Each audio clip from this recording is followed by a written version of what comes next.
Hi, we're having a creative conversation with artist Phil Cotton. Hi, Phil. Hi, how you doing? Hi, thank you for joining us for our last trolley tour with the Bronzeville Art District virtual trolley tour. Our open studio conversation today will be about you and your art practice. Okay, You great. want to tell us a little bit about yourself? Well, depends on where you want me to start. I'm from Buffalo, New York originally. I came here in 1972 to attend the Institute of Design at the Illinois Institute of Technology. I did 2 years of graduate work there in design, visual design, and ended up staying. Got a job at the Field Museum of Natural History in the Department of Education. Wonderful job. And I worked there for 2.5 years. After that, I worked with Urban Gateways, doing artists and residencies and training sessions for teachers, learning about different art practices. And I did that for a number of years. And after that, I freelanced as a graphic designer, ending up starting my own graphic design firm, Phil Cotton Design, which I did for about a good 15 to 18 years. Worked in that and had a lot of wonderful times during that period. A friend of mine who was a principal of a high school, knowing that I had an undergraduate degree in education, asked me to work there as his art teacher. And Dr. Richard Smith, who's passed on, a wonderful man, at King High School. So I ended up working there for a while and for another 10 years, 10, 12 years, and ended up working in a number of high schools. I worked at South Shore High School. I worked at an elementary school when it first opened up, National Teachers Academy, which was wonderful, wonderful school. And from there, I went to where I am now as a art and design teacher, Williams Prep High School, School of Medicine, which is part of the Bronzeville conglomerate. There's Bronzeville Academy and there's William Prep, where we teach students academics and also train them to go into the medical field. So that project, we had looked at that because it was such a beautiful building. Margie Stover and a number of the people from Cape we were in conversations about why is this building closed up? It should be open. It's an incredible piece of international Bauhaus-inspired architecture. If it was on the north side of Chicago, it would have never closed.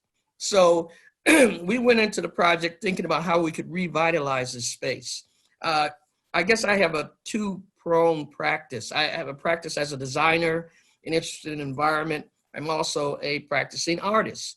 So I was trying to figure out how we could reutilize that building, and we all were. And it just so happened that the owner allowed us to come in and to do some site evaluations and theoretical use of the space. So we came in and did things as far as redesigning the kitchen, redesigning classrooms, revitalizing classrooms. The classrooms were there, but we came up with a variety of different new uses for those classrooms. And that's how that project got to Overton. And the rest is history because Overton has been reused. I think recently, though, it's been resold to a young rapper or music guy who's trying to redevelop it into a educational and cultural kind of institution. That's the last I heard. Okay, so it's jumping around. I love working in charcoal. This is the moon at my door. And my work is abstract. That's Dragon Moon, oil pastel. I like doing abstraction. This is called the Evening House. I do have a love of architecture also. And this is Gallery Monk, which is a whole series of galleries that I'm designing visually. This is a moral clock. And this is the fetish piece that you have, that you own. So I was so happy and proud to have you procure this piece.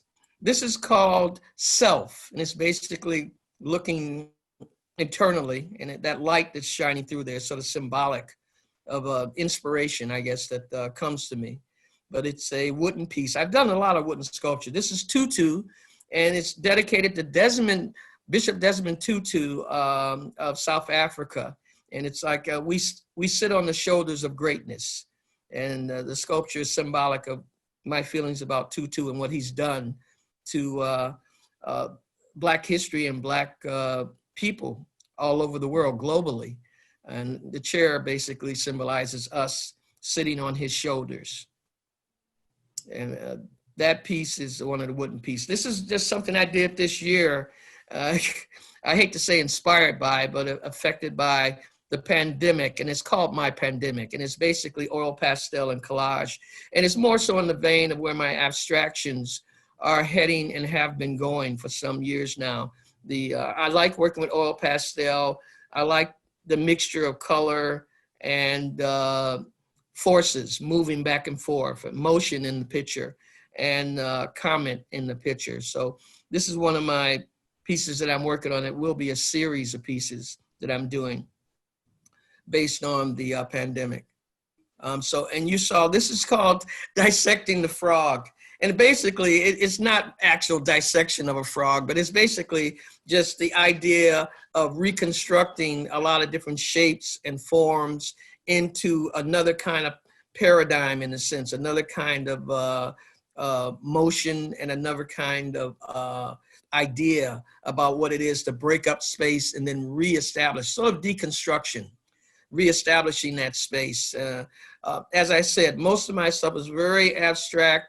The concepts are very abstract. They're rooted in that, but they also are rooted in just the dynamic of color and space and changing one's ideas about how we look at things. So it's not, I don't want anybody to think that I'm actually cutting up a frog to do this. It is basically just a metaphor in that sense. I'm going to go back on these pieces. You were going to talk a little bit about this one, and I went to the and you were Self was doing it's one of the older pieces, actually. Self was a piece that I did, I think I said 2015, if not earlier, something like that. I was doing a lot of found wood construction and putting pieces together. And at that time, I was doing a lot of self-evaluation of my practice, where I was taking it, where I was going. And this piece actually just came to me. Along with, there's another piece in the other part of my space here, of our space here, that deals with enclosures and sort of architectural themes. And this piece was about just me looking into myself, and the idea of creating this source where light would come through it was sort of a key on being inspired or being reflective. So it is a piece where you see that one light just shining on the chair is symbolic of one looking into oneself and trying to evaluate oneself and where you want to take your art, your practice, your life. And that's what that piece was about. Thank you. Mm-hmm. And again, I'm showing this one. I just kind of went right past it, but this piece spoke to me, and it was part of the exhibition that you did here. Thank you. With the Phantom Gallery last summer when we were open pre-COVID. Right. And it sits mounted on top of a chair. So it's kind of like part of your series. You want to talk a little bit more about? Right. It's actually, the chair, I have another sample of the chair right here. There were 3 of them. So you have that, and those were like found objects that I had made into a chair. The fetish piece is symbolic of, I love being outside. I love nature. I get a lot of inspiration for my artwork, actually, from nature and found objects. This piece was just a symbolic respect and sort of looking at the idea of sacrifice and what one has to go through the sacrifice and what that involves. And of course, the piece, as you can see, probably it looks mummified. It is tied up. It relates to American Indian art and also African art and Egyptian art also too, in the sense that one thing is sacrifice. And then American Indian art, of course, you've seen where individuals, when they're buried, they're wrapped, and then sometimes they're set on top of a bed where they're set afire, and their spirit is let loose from that. And this was symbolic of that image being prepared to be let loose, to be released, and his spirit to be released. Wow. That the body is just a shell, that we go on beyond that. Well, I know it spoke to me, and I really had to have it in my collection. So, Thank you. So I really enjoy that piece here. And I want to thank you again, too, for purchasing it. Well, I felt very honored. We're all collectors, and we're supposed to collect the artists that we represent. So this Definitely. piece, again, is part of the exhibition you did here with the, and you talked a lot about modernism or postmodernism, Right. abstract. Well, this is, yeah, it's sort of, and it goes back partly to my Bauhaus training. I mean, there's a canon there, in the sense that historically there's a number of artists that have worked in this sort of geometric kind of, what comes to my mind real quick is Delaney, Robert, the French artist, him and his wife, Sonia Delaney. They all worked in these, they love circles, for one thing, and I do love circles also, but this is called a moral clock. And basically, it's another way of looking at time and thinking about time. And that time isn't always necessarily, even though we look at the circularness of a clock, that time can be a number of different elements placed in different spaces in time. So this piece is symbolic of not necessarily all the digits that you would normally associate with a clock, but it's actually places that you might associate at different times. And so those different elements, it's a collage, it's oil pastel, that's what that symbolizes. This is one of the newer pieces from last year, actually. It's called Gallery Monk. And it's basically looking out, standing outside of a gallery looking in. And there's a sculpture there that is looking, as you look through the window, you can see it there. And it's basically my exercise on drawing and charcoal. I love charcoal, and I love the idea of creating these environments. I mean, it's almost funny. It's like, well, if I'm not in a gallery, I'm going to create art that is in a gallery. And so what you're looking at is the artwork. There's a whole series of these different pieces that show different kinds of things in certain galleries that I've created. So it's a way of so what about, sorry about that. That's okay, you can go back. Yeah, the evening house is another exercise in that whole idea of organicness in relationship to environment. It is a sort of, looks a 50-ish kind of contemporary housing, but it's more organic rather than architectural. There's a little bit of architecture there, but I love the way it floats and the idea of this movement that's created with those elements, those charcoal elements. And as I said, that's called the evening house. And we're here again. Yeah, the dinosaur moon was just a fun piece, basically based on collage and this creating these elements that I just sort of cut out and put together.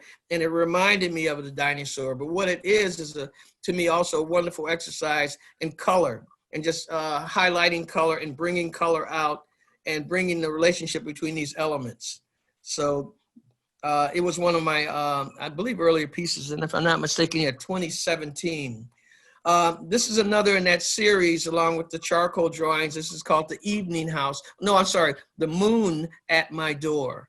And it basically, I love the moon. I love the lunar. It's a lunar series of images that relate to the moon. And I mean, it's just incredible that just the influence of the moon over all of us. I think over the climate, over the weather.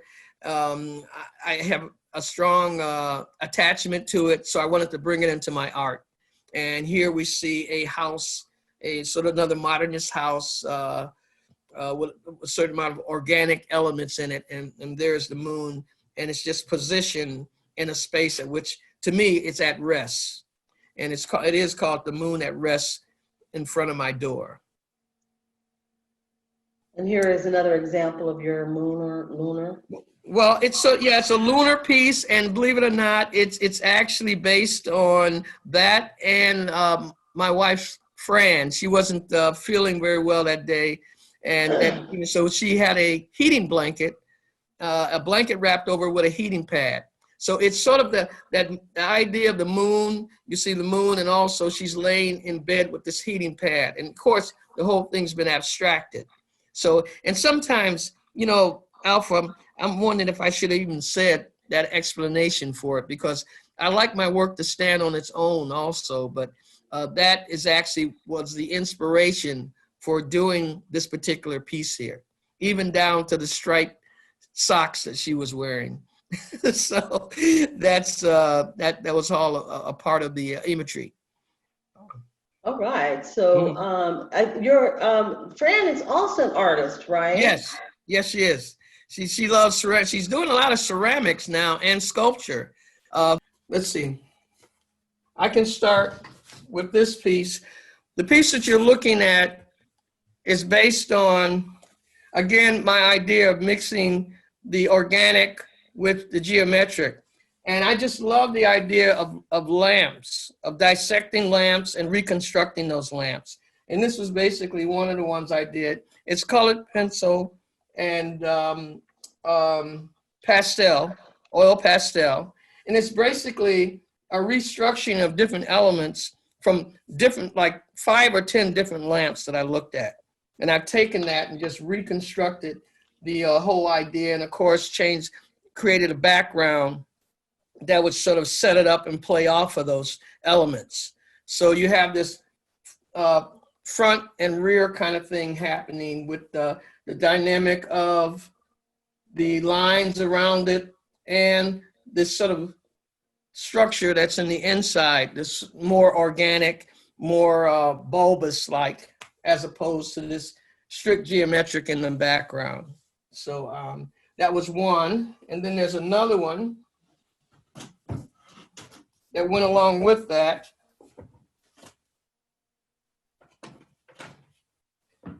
And here again is the idea of dissecting a variety of different symbolism, different elements of lamps, and creating the organic and geometric together.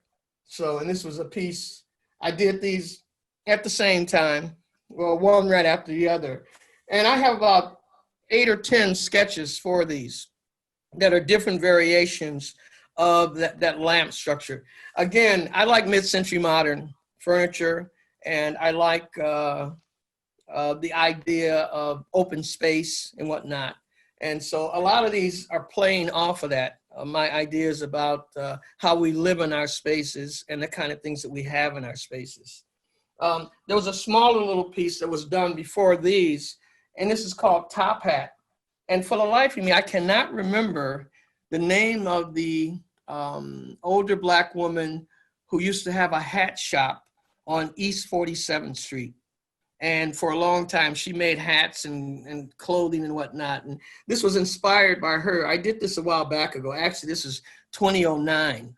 So it was a piece, one of it inspired me. I had seen one of her hats, and it was sort of a play on that. That's why it's called Top Hat.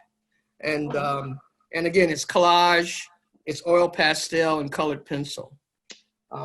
So those are the kinds of things that draw my attention, that I enjoy the deconstruction of certain elements in art and then reconstructing it into a variety of different things, looking at things differently than what we normally would look at them.